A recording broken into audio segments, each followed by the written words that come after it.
Hey guys, we're back with a, what do we got here? 2006 Subaru Tribeca. This is what happens with a little bit of a lack of maintenance. So you can see here the strut. The person said he heard a boom and then it started making a noise and then drove on it for 3 days. Anyway, you can see the strut here is completely gone. All that's left is a spring. Took out a brake line with it. That actually didn't happen until a couple days later. It's like, oh, my brakes aren't working too great. Come to find out something happened. This not bleeder screw, the actual screw right there in the middle that goes on to the caliper was like finger tight. So who knows there. So what we're going to do is we're going to remove this strut. We're going to put a fresh one in, or I think it's one we're actually going to end up salvaging out of the junkyard. But anywho, so there's that. I haven't dove down to see what size we need down here to remove it from there. But there's 2 bolts on the inside. Here I just kind of have it ripped apart. Nothing special. See one of them back there. 14 millimeter is what we need. Yeah, 14. So we're going to remove those 2, drop the top out, and then go drop the bottom out. And so while I'm doing this, I'll be right back and show you what happens when you drop those first top 2 out, and then we'll come back to you. I just kind of tugged and pulled on stuff until we got it separated. Our goal is just to get this car back on the road in a safe manner with working brakes and suspension. So hang tight, I'll be right back. All right, got those 2 bolts off, fairly easy. Down here we could maybe see them. You got one there. You know, one there. We're gonna use our magnet to grab that one out of the hole.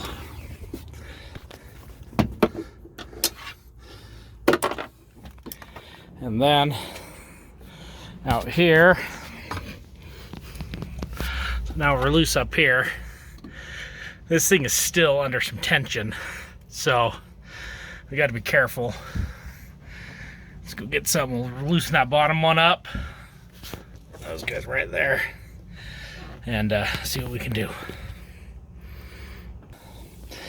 So this bottom one here is a 17. Whoop. It's a 17, and so put pressure on it, everything's gonna flex down. So we just put just a floor jack underneath there to support everything. Let's break it all loose and get it disassembled. Okay guys, we're back with our Tribeca. We got some newish parts we're gonna throw in here to replace that strut. Forgive the noise. My neighbor decides he needs to power wash everything as soon as I come out here to do this. So we'll deal with that. Seeing this car has a gajillion miles on it and we're just trying to get it back on the road, we went to our local salvage yard, picked ourselves up a new strut. Let's see here.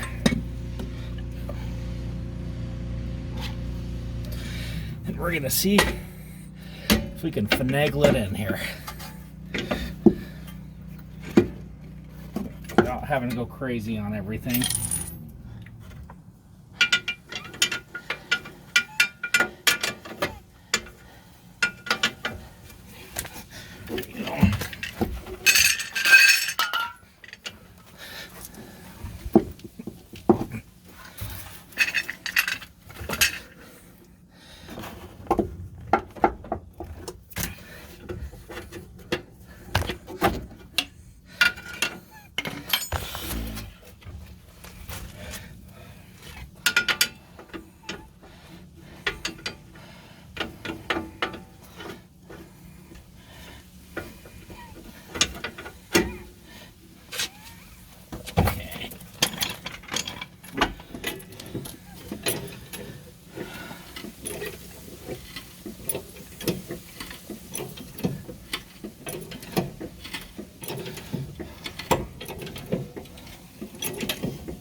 side in.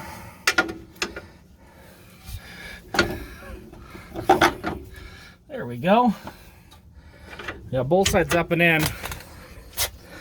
Now what I did here, jacked it up really high, and then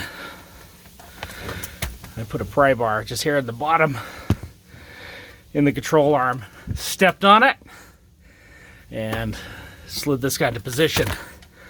Now if we go inside here, I realized I didn't have to take all this out, so we put it back together, and then if you look down here, you can see it. I promise there are 2 bolts there and on the other side.